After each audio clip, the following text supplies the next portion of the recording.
سرخط خبرها.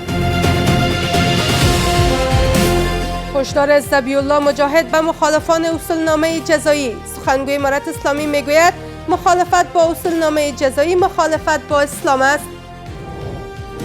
تاکید کابل و مسکو بر گسترش همکاری‌های نظامی. دو کشور توافق کردند راهکارهای برای مقابله با چالش‌های امنیتی منطقه‌ای نیز ایجاد کنند.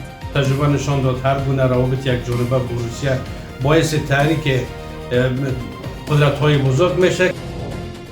واکنش امارت اسلامی به پایان کار سیگر. ذبیحالله مجاهد میگوید که این نهاد در افغانستان فعال نبود و از بیرون کار میکرد. فعالیت‌های سیگر در افغانستان تاثیر مستقیم بر زندگی روزمره مردم بسیار محدود است. و رویارویی امریکا و ایران. وزیر خارجه ایران میگوید که نیروهای امنیتی این کشور دست به ماشه‌اند.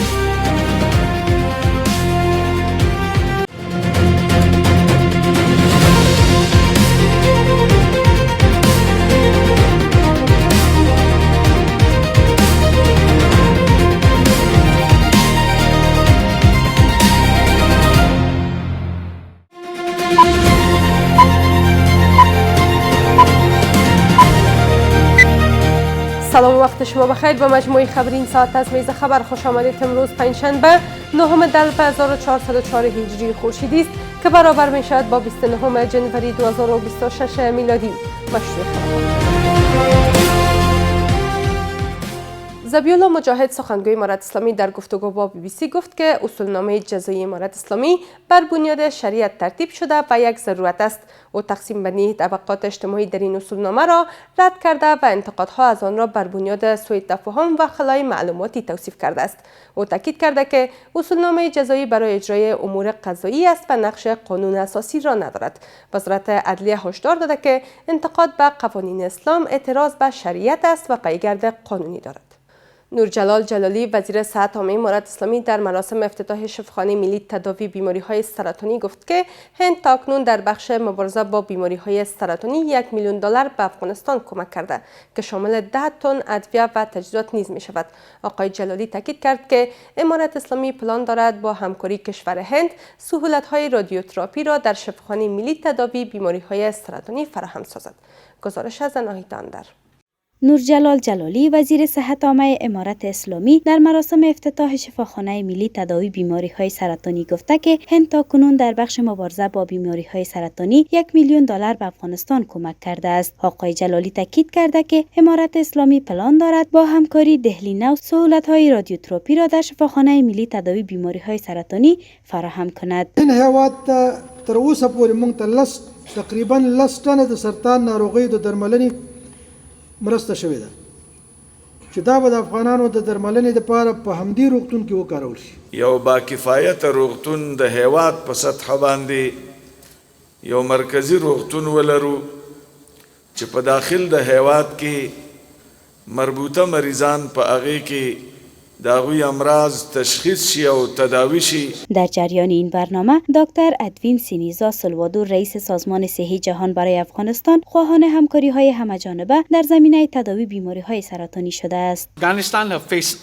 در بخش مبارزه با بیماری های سرطانی تلاش های مشترک را انجام می دهیم و در این زمینه خواهان همکاری همه‌جانبه هستیم. در حال حاضر بسته تمویلی نیازهای اساسی آن به مبلغ 86 میلیون یورو می رسد. مایلم بر اهمیت این رقم یعنی 86 میلیون یورو تاکید کنم همه ما از محدودیت‌های بودجه‌ای اتحادیه اروپا آگاه هستیم. با این حال تلاش‌ها و کمک‌های این اتحادیه همچنان به گونه گسترده در افغانستان ادامه دارد.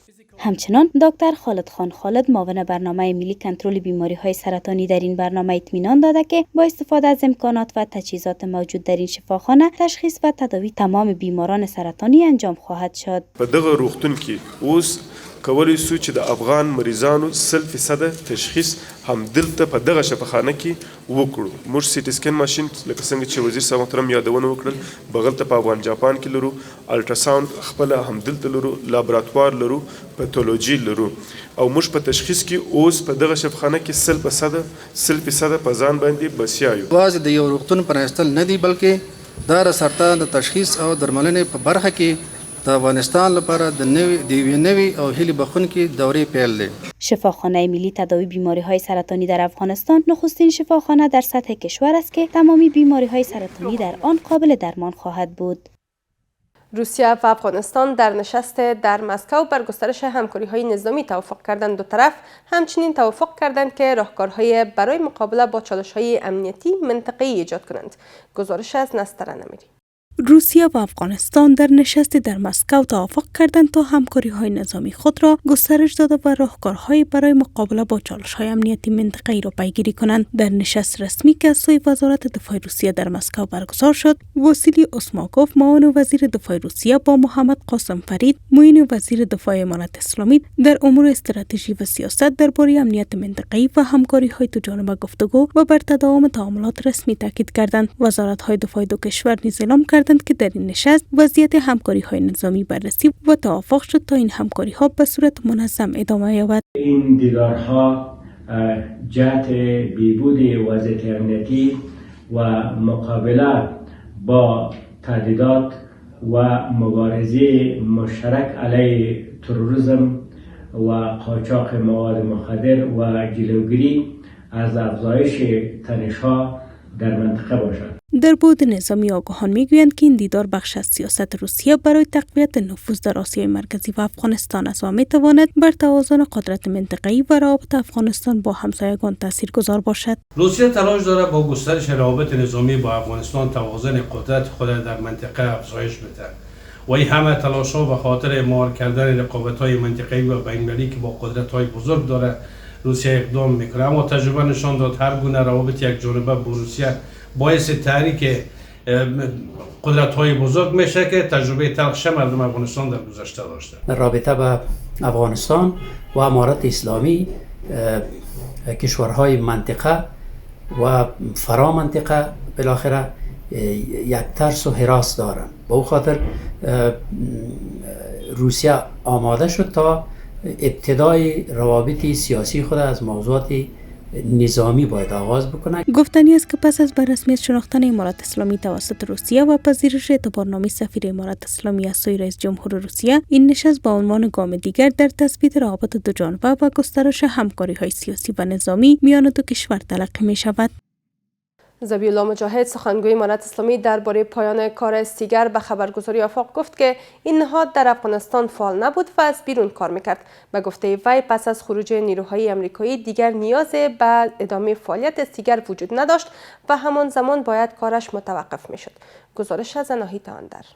با اعلام توقف فعالیت‌های اداره بازرس ویژه ایالات متحده برای بازسازی افغانستان، ذبیح الله مجاهد سخنگوی امارت اسلامی در واکنش به این تصمیم عملکرد و فعالیت‌های این نهاد را غیر مؤثر عنوان کرده است. آقای مجاهد در اظهاراتش به خبرگزاری آفاق تاکید کرده که هیچ نیاز به ادامه فعالیت‌های این اداره در افغانستان وجود نداشته و افزوده که ارزیابی‌ها و محاسبات ارائه شده از سوی این نهاد نادرست بوده است. زمان تیر شوی دا او کله چې امریکایي ځواکونه وتل دي ته نور ضرورت نه پاتې کېده باید هغه وخت لا دوی خپل فعالیتونه متوقف کړي وای او بل داسې په افغانستان کې د اړتیا نشته دوی محاسبات هم مثمر نه و اکثره وخت د باندې نه دوی محاسبې کولې او همیشه هغه څه باندې اعتقاد درلود چې هغه معلومات هم یا د جنو تبلیغاتي چینلونو اوریدل کېدل یا ډېر ضعیف او په څوم لاس باندې دي تر رسیدل. په صورت افغانستان د سیګار محاسبات ته اړتیا نه لري. با این حال اداره بازرس امریکا پس از 17 سال فعالیت در افغانستان در توییت گفته است که فعالیت‌های خود را متوقف می‌کند. این اداره که مسئول نظارت و ارزیابی پروژه‌های بازسازی، استفاده از کمک‌های خارجی و شفافیت هزینه‌ها در کشور بود، اعلام کرده است که تمامی فعالیت‌های خود را تا تاریخ 31 جنوری سال روان پایان خواهد داد.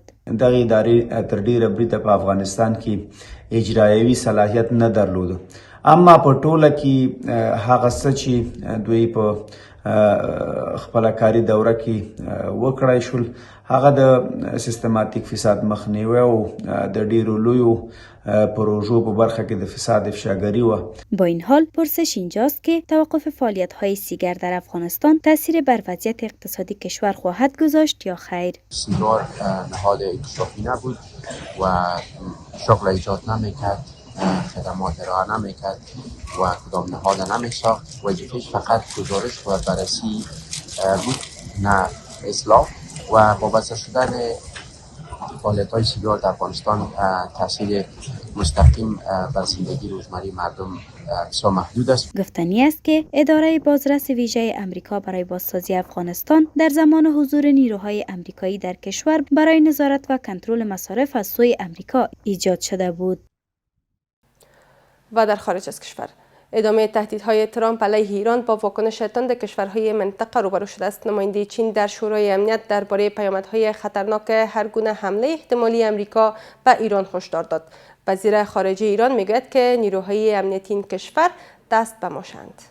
پس از استقرار ناو هواپیمابر ابراهام لینکن در آبهای خاور میانه و تهدیدهای لفظی رئیس جمهور ایالات متحده علیه ایران، سطح رویارویی نظامی میان تهران و واشنگتن بالا گرفته است. در چند روز اخیر ترامپ شاید به اندازه تمام عمر خود مصاحبه تلویزیونی انجام داده و در این گفتگوها از ناو ابراهام لینکن سخن میگوید، از حملات قریب الوقوع حرف میزند، طوری که کابوس شب و روزش ایران است. ترامپ در آخرین اظهارات خود از ایران خواست که به میز مذاکره بیاید و در مورد سلاح‌های هسته‌ای به توافق برسد. در مقابل عباس عراقچی وزیر امور خارجه ایران اعلام کرده که تهران تحت فشار و تهدید حاضر به مذاکره با واشنگتن نیست و در واکنش به تهدیدهای ترامپ گفته که نیروهای مسلح این کشور انگشت به ماشه هستند و به طور سریع و قاطع به هر گونه تجاوز علیه خاک، حریم هوایی و آبهای زمینی خود پاسخ می‌دهند. آگاهان روابط بین الملل عدم پشتیبانی کشورهای عربی، تنش‌های آمریکا و اروپا بر سر موضوع گرینلند و ایجاد مشکل میان ایالات متحده و اسرائیل را مانع حمله احتمالی آمریکا بر ایران می‌دانند. که این جنگ با جنگ‌های دیگر متفاوت است. یعنی تمام امو کسی که ائتلاف داشت با امریکا در منطقه که دو قطر، به حساب عربستان سعودی، ترکیه، مصر، اردن، اینا هیچ کدامشان همنوایی و همکاری ندارن و گفتن در صورت حمله اینا همکاری نمیکنن. اما ادامه تهدیدهای ترامپ علیه ایران با موجی از واکنش‌های تند کشورهای منطقه مواجه شده است. نماینده چین در شورای امنیت درباره پیامدهای خطرناک هر گونه حمله احتمالی آمریکا به ایران هشدار داد. شماری از آگاهان سیاسی میگویند که هر گونه اقدام علیه ایران چندین برابر آن برای خود آمریکا و شرکایش تاوان خواهد داشت و منجر به شکست دیگری برای آمریکا پس از شکست در جنگ 12 روزه خواهد بود. آنان میگویند که با شلیک یک گلوله به سمت ایران، منطقه به سمت ناامنی کشانده شده و پایگاهی نظامی آمریکا در منطقه از اهداف اولیه ایران خواهد بود.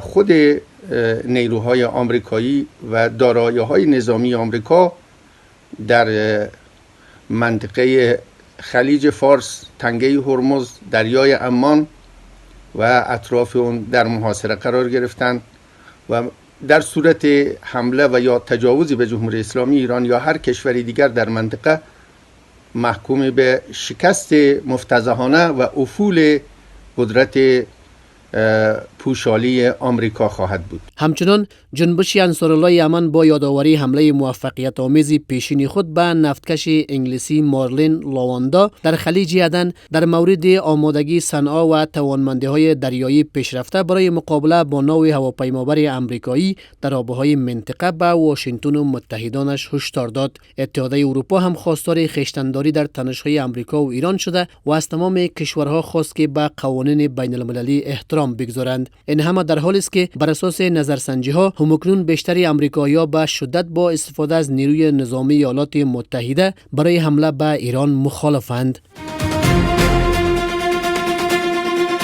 سپاسگزاری میکنم از همراهی شما. تا این دم به همین ترتیب رسیدیم به پایان مجموعه خبری ساعت از میز خبر. تا دیدار بعد، خدا نگهدار.